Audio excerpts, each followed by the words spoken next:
প্রিয় দর্শক, আপনাদের সবাইকে সাদর আমন্ত্রণ জানাচ্ছি বাংলাভিউ লাইভে। আপনাদের সাথে আছে আমি হাসান মাহমুদ। দর্শক, আজকে এই মুহূর্তে আমরা অবস্থান করছি শাহজালাল বিজ্ঞান ও প্রযুক্তি বিশ্ববিদ্যালয়ে। আপনারা দেখতে পাচ্ছেন ছাত্রলীগের একজন কর্মী কিছুক্ষণ আগে পুলিশের যে ধাওয়া পাল্টা দেওয়া হয়েছিল সেখানে কিছুটা আহত হয়েছেন তিনি, এবং তাকে অ্যাম্বুলেন্সে করে এই মুহূর্তে হাসপাতালে নিয়ে যাওয়া হচ্ছে।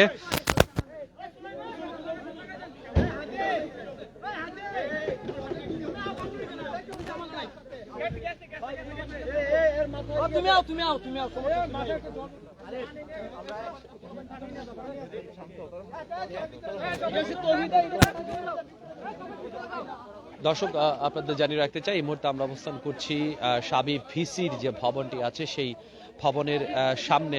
কিছুক্ষণ আগে কিন্তু সাবি ভিসিকে অবমুক্ত করা হয়েছে। দীর্ঘ কয়েক ঘন্টা তাকে অবরুদ্ধ করে রেখেছিলেন যারা আন্দোলনরত শিক্ষার্থীরা ছিলেন, তারাই তাকে অবরুদ্ধ করে রেখেছিলেন এবং অনেকক্ষণ দেন দরবার করার পর কথা বলার পর মূলত কিছুক্ষণ আগেই এই জায়গাটিতে পুলিশ এবং যেটি কুইক রেসপন্স টিম আছে, ক্রাইসিস রেসপন্স টিম, তারা এই জায়গাটিতে আসেন এবং আসার পরেই মূলত এই মুহূর্তে তারা সাবি বাসভবন যেটি আছে সেই বাসভবনের সামনে অবস্থান নিয়েছেন এবং কিছুক্ষণ আগে সাউন্ড গ্রেনেড নিক্ষেপ করা হয়েছে এবং আরো বেশি ধাওয়া পাল্টা দেওয়া হয়েছে এবং আন্দোলনরত শিক্ষার্থীরা কিন্তু তারা তাদের অবস্থান থেকে সরে গেছেন এবং যে জায়গাটিতে আমরা আছি সেখানকার বিপরীত পাশে ছাত্রলীগ কর্মীরা শাহজালাল বিশ্ববিদ্যালয়ের তারা এই জায়গাটিতে অবস্থান করছেন এবং এই যে ধাওয়া পাল্টা দেওয়ার ঘটনা ঘটেছে সেখানে কিন্তু ছাত্রলীগের একজন কর্মী মোটামুটি ভালোভাবেই আহত হয়েছেন।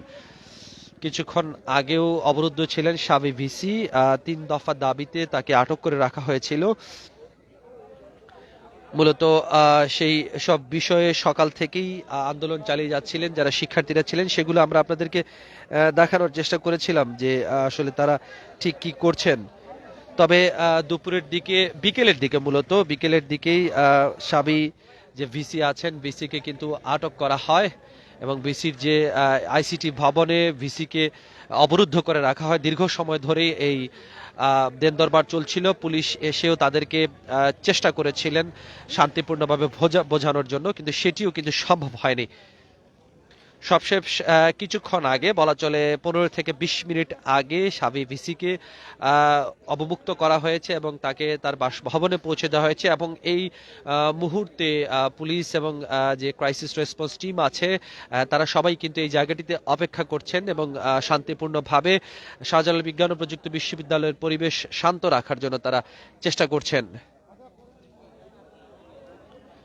গত 2 দিন ধরেই আসলে এই বিষয়টি নিয়ে অনেক অশান্ত হয়ে উঠেছিল শাহজালাল বিজ্ঞান ও প্রযুক্তি বিশ্ববিদ্যালয় এলাকা। মূলত প্রভোস্ট বডির দাবি, যে প্রভোস্ট বডির পদত্যাগের দাবিতে মূলত আন্দোলন শুরু করেছিলেন ছাত্রীরা। সিরাজুন্নেসা হল এর যে আবাসিক শিক্ষার্থীরা ছিলেন তারা মূলত কিছু বিষয়ে তাদের যেটি হয়েছে যে দেন দরবার হয়েছিল শিক্ষার্থী প্রভোস্ট যিনি ছিলেন, প্রভোস্টের পদত্যাগের দাবিতে। পরবর্তীতে সেই দাবির সাথে কিন্তু আরো 2-1টি দাবি যোগ হয়। তার মধ্যে অন্যতম ছিল যে পুরো প্রক্টর বডি যেন পদত্যাগ করেন এবং গতকাল থেকেই শিক্ষক সমিতির যারা নেতৃবৃন্দ আছেন তারা বলছিলেন যে শান্তিপূর্ণভাবে এই বিষয়টি সমাধান করা হয় এবং আসলে শিক্ষকের পদত্যাগের বিষয়টি খুব দ্রুততম সময়ের মধ্যে কিন্তু সমাধান করা যায় না, যে কারণে তারা চেয়েছিলেন যে আসলে এটা শান্তিপূর্ণভাবে সমাধান হোক।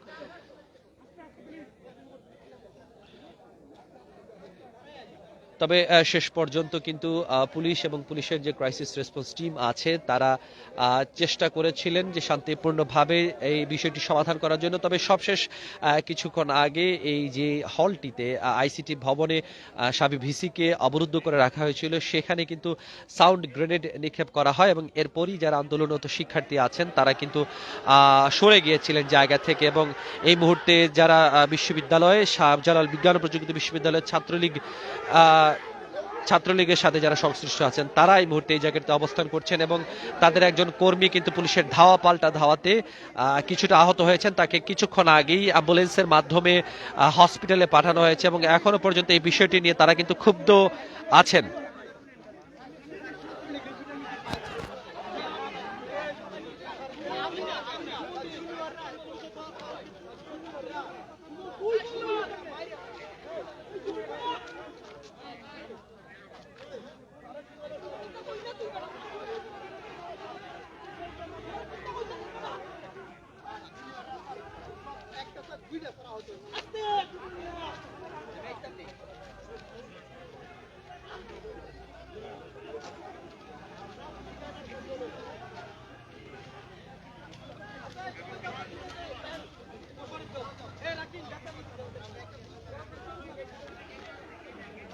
গতকাল সন্ধ্যা 7টার দিকে তারা সাবির যারা শিক্ষার্থী আছেন, নারী শিক্ষার্থী, তারা কিন্তু সময় বেঁধে দিয়েছিলেন এবং সন্ধ্যা 7টার পরে তারা যেটা করেছেন, সন্ধ্যা 7টার পরে তারা এরপরে সন্ধ্যা 7টার পরে তারা আন্দোলনে বসেন এবং সেই আন্দোলন গভীর রাত পর্যন্ত চলেছিল। এরপরে কিন্তু সকালের দিকে আবারও তারা আন্দোলনে বসেন এবং নানা ধরনের স্লোগান দিতে থাকেন। সেই স্লোগানের মাধ্যমে তারা প্রভোস্ট বদির পদত্যাগ দাবি করেন এবং আরও তিনটি বিষয় মূলত তারা দাবি জানিয়েছিলেন। তবে সবশেষ যেটি হয়েছে, এরপরে তারা কিন্তু সাবি ভিসিকে আইসিটি ভবনে অবরুদ্ধ করে রাখেন এবং দীর্ঘ কয়েক ঘন্টা অবরুদ্ধ থাকার পর কিছুক্ষণ আগে তাকে অবমুক্ত করা হয়েছে পুলিশের সহায়তা এবং এখানে সাউন্ড গ্রেনেড নিক্ষেপ করা হয়েছে এবং সাউন্ড গ্রেনেড নিক্ষেপের সময় কিন্তু ছাত্রলীগের একজন কর্মীও আহত হয়েছেন। কিছুক্ষণ আগে তাকে যে অ্যাম্বুলেন্সের মাধ্যমে হাসপাতাল প্রেরণ করা হয়েছে এবং এইসব বিষয়ে আসলে এই মুহূর্তে দেন দরবার চলছে। সাবি পরিস্থিতি সর্বশেষ ছিল এটি।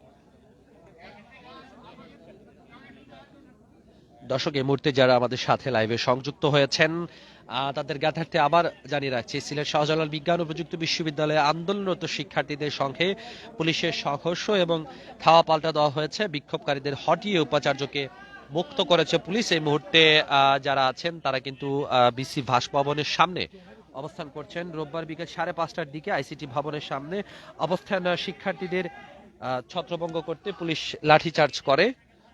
সে সময় শিক্ষার্থীরাও ইট পাটকেল ছুটতে শুরু করেন। এক পর্যায়ে পুলিশ সাউন্ড গ্রেনেড নিক্ষেপ করলে শুরু হয় ধাওয়া পাল্টা ধাওয়া। এর মধ্যেই আইসিটি ভবনের গেটের তালা ভেঙে পুলিশ ভেতরে গিয়ে উপাচার্য ফরিদউদ্দিন আহমদকে বের করে তার বাসভবনের দিকে নিয়ে আসে এবং এই মুহূর্তে তাকে বাসভবনের ভেতরেই রাখা হয়েছে। এর আগে বেলা 2:30টার দিকে একাডেমিক কাউন্সিলের মিটিং শেষে রেজিস্ট্রার ভবন থেকে বের হলে উপাচার্যের পিছনে আন্দোলনকারীরা এবং এ সময় উপাচার্য দ্রুত ওই জায়গা ত্যাগ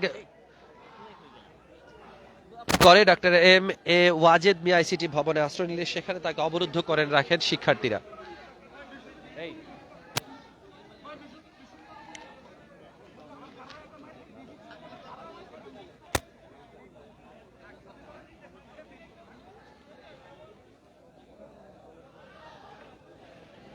থমথমে অবস্থা বিরাজ করছে শাহজালাল বিজ্ঞান ও প্রযুক্তি বিশ্ববিদ্যালয় এলাকাতে। এই মুহূর্তে সাবি ভিসির যে বাসভবন আছে, ভাইস চ্যান্সেলরের যে বাসভবন আছে, সেখানে কিন্তু অবস্থান নিয়েছে পুলিশ। পাশাপাশি আন্দোলনরত যেসব শিক্ষার্থীরা ছিলেন তারা যখন সাউন্ড গ্রেনেড নিক্ষেপ করা হয় পরবর্তীতে তারা কিন্তু এই জায়গা থেকে সরে গেছেন। এই মুহূর্তে তারা কেউই আশেপাশে নেই। দীর্ঘ কয়েক ঘন্টা সাবি ভিসি অবরুদ্ধ থাকার পর তাকে অবমুক্ত করেছেন পুলিশ বাহিনীর সদস্যরা।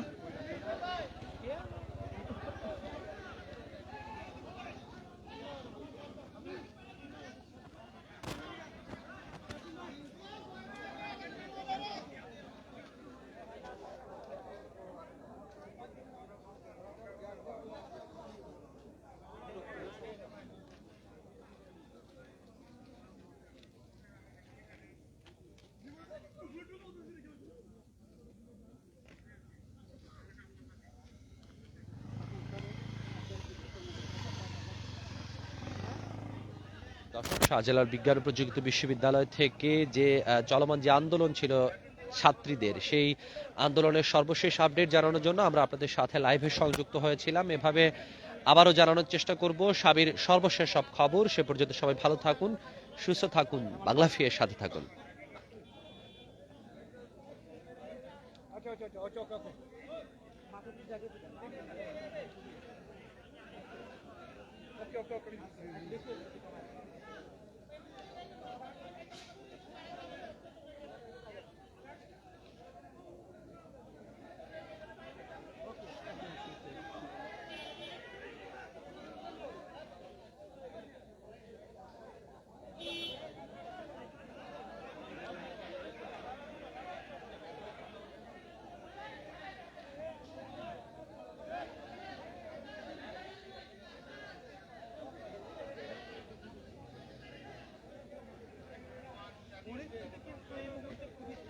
কারণ বিকেল 5:30টার পর তাদেরকে আসলে অনুরোধ করা হয় ডিসিকে অবগত করে দেওয়ার জন্য। বিকেল থেকে